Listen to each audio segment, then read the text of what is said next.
Hello, good day. My name is Nick Chen. I'm a software engineer on our platform dev tools team here at Salesforce. And today, I'm very excited to show you about Salesforce DX tools for Visual Studio Code. All right, this is a new set of tools that we've been building internally that allow you to use Visual Studio Code to interact with Salesforce DX. So let's talk a bit about Visual Studio Code. When most people hear the term Visual Studio, they are associated with the big Visual Studio that you use to do Windows development. This is different. Visual Studio Code is a new platform that is universal. It runs on the Mac, Linux, and on Windows. Right? It's a lightweight yet flexible and very powerful code editor with all the tooling that you need to function successfully as a developer.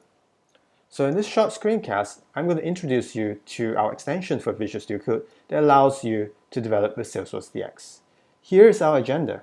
I'll show you how to get started by installing it, and then I'll show you how to actually start using this with Salesforce DX. Then I'll illustrate some of the features. I'll show what's available now, which are the CLI integration with Apex, Visualforce, and Lightning support. This is a very, very fast-moving product, so we'll be updating it continuously. As we do, we'll update the documentation and release notes so you can keep abreast of all the new features that are coming out. And of course, I'll illustrate where you can get help if you run into an issue and the file bugs or request features. So let me get started by flipping over to my browser. Coming over here to my browser, you see Visual Studio. So if you have not installed Visual Studio yet, go ahead and go to code.visualstudiocode.com and install it. And you can see here there's versions for the Mac, Windows, and Linux. And they're both stable and insiders version. The stable version comes out about once a month. The insider version comes out about daily, where you can get all the bleeding features.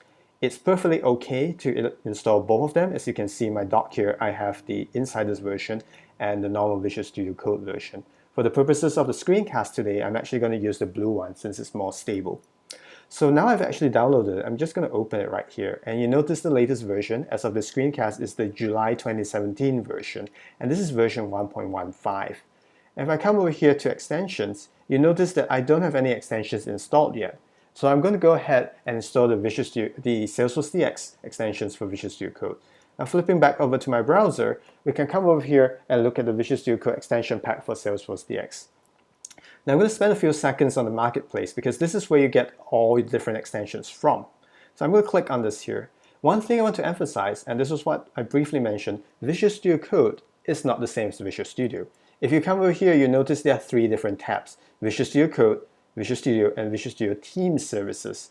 Our extension for Salesforce are available only on the Visual Studio Code platform. So if I come over here and now search, I'm going to type in here Visual Studio Salesforce DX extension pack, and I'll mention what an extension pack is soon and search for it.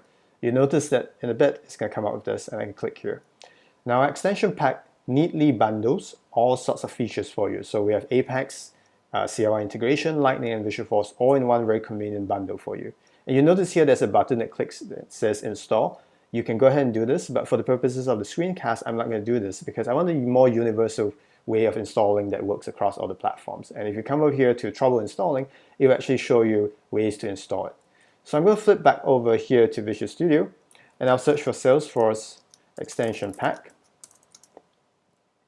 In a bit, you see here, this is the same one that we noticed over there.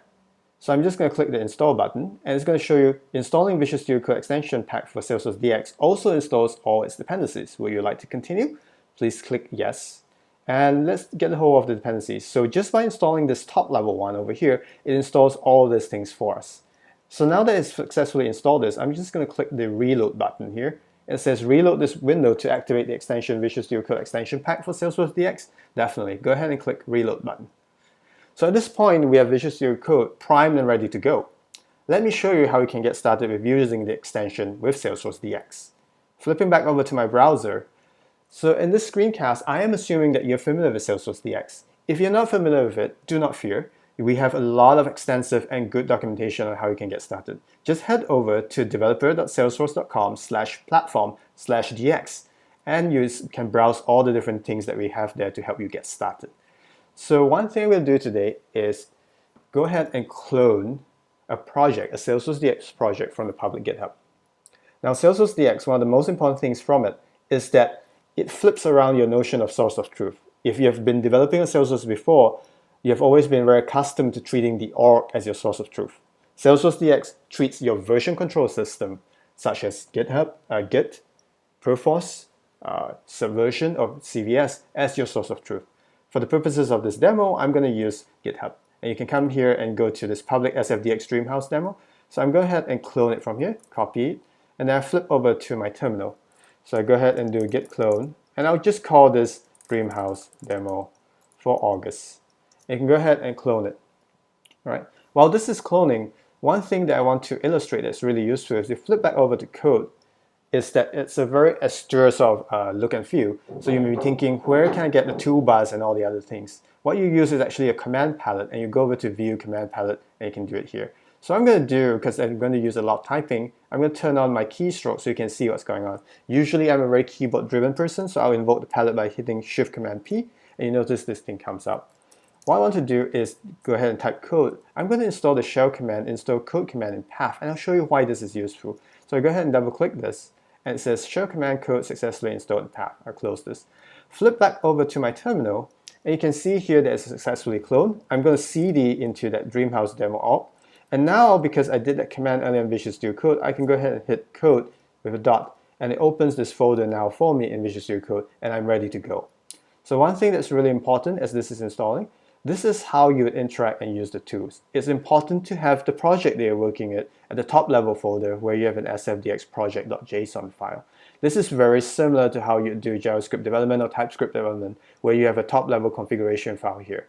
This is the structure that we assume, and this is how it will function with your Visual Studio Code extension pack. So coming over here, let me illustrate some of the features. Remember what I said earlier about everything being really command palette driven? So if I open up the command palette, you can type in SFDX, and you can see all the commands that we have in the current release of the extension pack. So we can invoke Apex test, cancel active command, push source, and everything else. What I'm going to do is go through a normal SFDX flow, which is to authorize the dev hub first. I'll click this, and this will bounce me over to my web browser where I can go in and log in. So if you don't, this is logging to my dev hub. If you don't have one, feel free to sign up for one. You have a 30-day trial if you just want to try this out.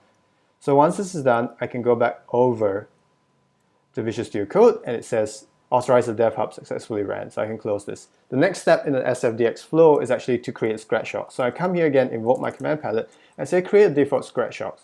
And over here, it shows me some of the configurations files that I have. I'm just going to use a project scratch.dev.json.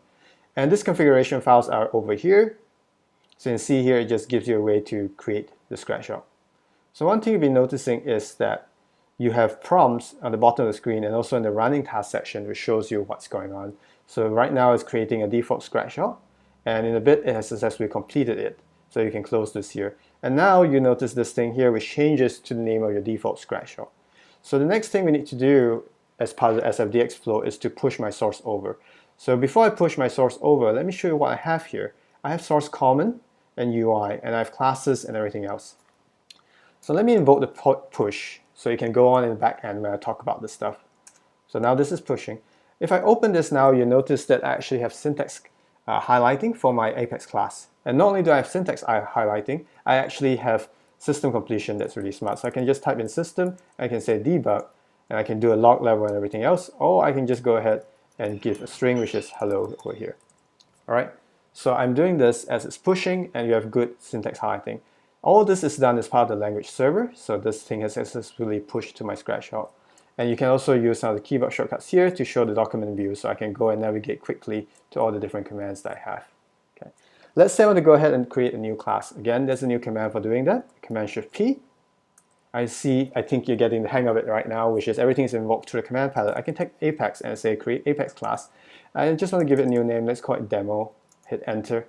And you notice that it gives me a list of folders to do it. So I'm just going to put it with classes together with the rest of the stuff. You notice in a bit it opens demo over here. Now another feature is if you're not, you don't want to invoke the command palette, you can of course go over here, right click and say new Apex class. I'll show here this is demo number 2, and it'll go ahead and create it there for me as well. Okay, so those are the features that are there: syntax highlighting, code completion. Now what happens up to Visualforce? So if we come over here to main, you can see that we have some pages. If you go over to pages over here, you have syntax highlighting as well. And here we are good enough, we're using the features of Visual Studio Code. So if you have style, you can go ahead and do auto completion over here. So in this case, maybe I want to do color. and you say color, and you can autocomplete and you give this different things. So in this case, maybe change this to blue. You notice that there's a very nice syntax highlighting over here that just shows you the blue inline over here.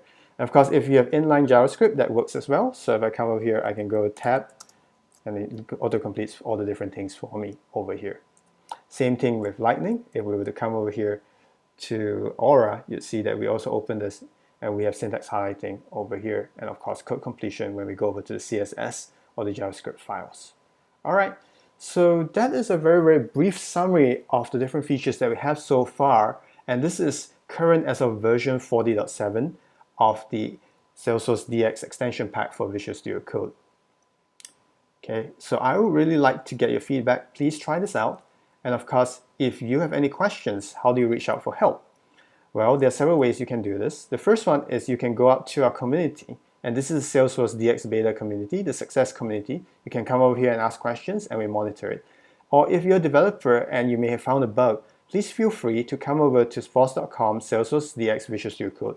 This whole extension pack is developed in a very open source manner. You can see we do pull requests, we comment on it, we listen to people who have encountered bugs and everything else. So jump on in. We'll be happy to take contributions for you if you want to get started. We have a lot of documentation here on how you can get started, and I'll be happy to answer questions you have too. So let me flip back over to my slides. Just to recap, I showed you how to install Visual Studio Code. I showed you how to get started by checking out the project from Git. I illustrated some of the features that we have, and I illustrated where you can get help and reach out for more features. All of this is of course condensed over here. Where can I find out more about Salesforce DX? And here are all the links. I'm going to post this shortly in the screencast so you can get access to it. And with that, thank you very much. I really hope that you go ahead and try out our new set of tools for Visual Studio Code. I'll be happy to hear any feedback that you have on it. All right, thank you.